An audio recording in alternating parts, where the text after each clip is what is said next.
হাসিনা নিজে ভোটে নির্বাচিত হয় না, ভোট করে নাই। কেন্দ্রে কুত্তা গরু ছাগল বাঁধি রাখা হয়েছে, পুলিশ বসে বসে ঘুমাচ্ছে। এখানে ভোটার ছিল না, কিন্তু এদের মধ্যে জিন ভূত চাপিয়েছে, মনোরঞ্জনের জিন ভূত এই কাজগুলো করেছে।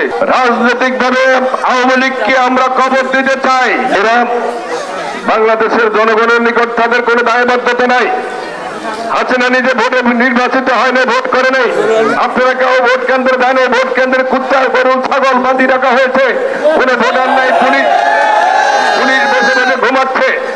এখানে ভোটার ছিল না, কিন্তু রাত্রেবেলা দেখি যে 36%, 20%, 30% ভোট হয়েছে।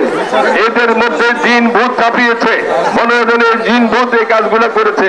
তাই বন্ধুরা আমার, প্রিয় এলাকাবাসী, এদেরকে সমুচিত জবাব দিতে হবে। রাজনৈতিক ভাবে আওয়ামী লীগকে আমরা কবর দিতে চাই। আওয়ামী লীগ তার গণতান্ত্রিক রাজনীতি থেকে বিচ্ছিন্ন হয়ে এক নায়কতন্ত্র ষড়যন্ত্র প্রশ্রয় দিয়ে আওয়ামী লীগ আজকে দেশের জনগণ থেকে বিচ্ছিন্ন হয়ে পড়েছে। হাসিনা এবং তার দোসর তারা দেশের জনগণকে বিনা কারণে বিনা অপরাধে হত্যা করেছে। তারা দেশ থেকে তারা লুটপাট করে বিদেশের ব্যাংকে গচ্ছিত রেখেছে। তারা মানুষের অধিকার হরণ করতে গিয়ে ভোটার নির্বাচন করে লক্ষ কোটি টাকা এদেশে অপচয় করেছে।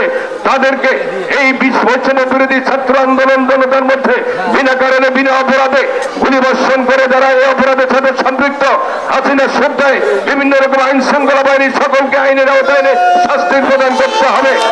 আগামী দিনে বাংলাদেশকে বাঁচাতে চান, এই দেশের গণতন্ত্র চান, স্বাধীনতার সার্বভৌমত্ব চান, এই দেশে মানুষ নিজেরা নিজের করে কুলে খাবে, এদেশে বসবাস করবে, এদেশের মানুষের ঐতিহ্য মুসলমান হিসেবে আমরা বসবাস করতে পারি, তাহলে বিএনপির কোনো বিকল্প নাই। বিএনপিকে আপনাদেরকে আগামী দিনে ক্ষমতা আনতে হবে, এজন্য আপনাদের কাজ করতে হবে। পতনের মূল কারিগর হচ্ছে দেশনায়ক তারেক রহমান।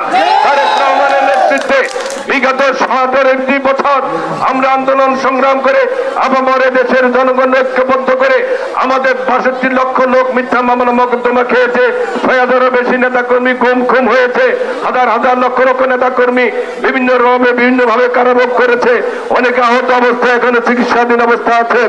আপনাদের এই ইউনিয়নের কয়েকজন লোক গুলিবিদ্ধ হয়েছে, এই ইউনিয়নের লোক ঢাকা গিয়ে গ্রেফতার হয়েছে, আমাদের এই ইউনিয়নের লোক আপনার লক্ষ্মীপুরে কারাগারে দীর্ঘদিন কারাবরণ করেছে।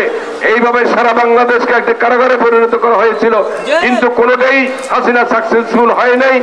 আজ হাসিনাকে বিদায় নিতে হয়েছে।